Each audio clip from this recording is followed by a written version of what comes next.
Hi, I'm Margaret, and today I'm going to show you how to make puff pastry. I do sometimes use shopboard, but for something special you can't beat that lovely buttery fresh taste of homemade. Now, traditional puff pastry is made with a block of butter that you roll flat. As you can see, I've grated and frozen mine.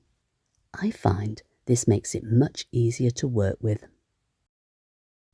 The first thing to do is to rub the 60 grams of frozen butter into the flour and salt.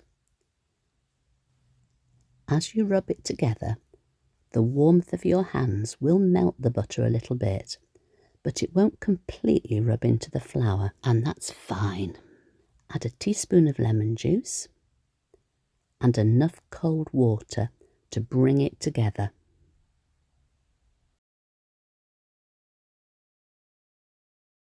You can only use a fork for so long. Eventually you've got to go in there with your hands to bring the dough together.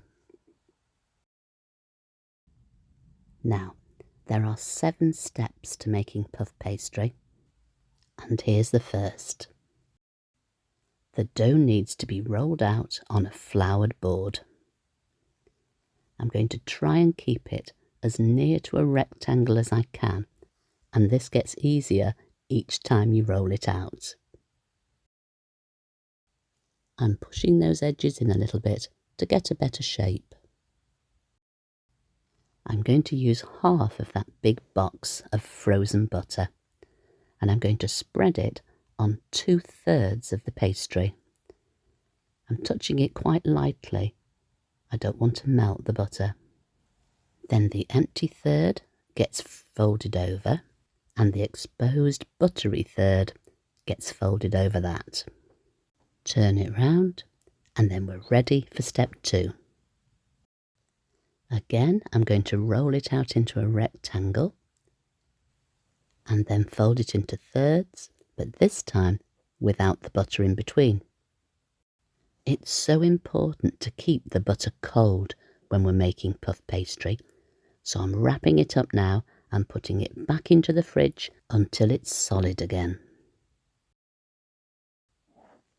Step 3 and step 4 are exactly the same as steps 1 and 2. So we're going to need the rest of that frozen butter. Every time we fold the pastry, we're making more and more layers.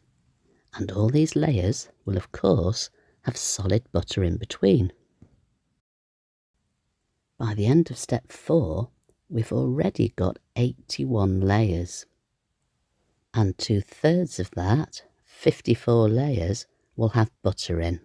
So let's chill it again and make sure that butter stays hard. The final 3 steps are all exactly the same, so if I work quickly, I'll be able to do them all before I need to put it back into the fridge again. By the time we've finished, this dough will be well and truly stretched. This is why we use strong plain flour. It gives the dough that strength it needs for all the pounding we're giving it. And if you're wondering why the lemon juice is in there, it's to make the gluten in the flour more elastic. So this too helps to make the dough more stretchy. Well, once we've finished the 7th step and the final roll and fold, our dough is ready to go back into the fridge again until it's ready to use. And when we pop it into the oven, all those lovely layers of thin butter will melt to give your pastry a beautiful buttery flavour. And the air pockets it leaves will puff out and make it light and flaky. Thanks for watching today. Catch you soon.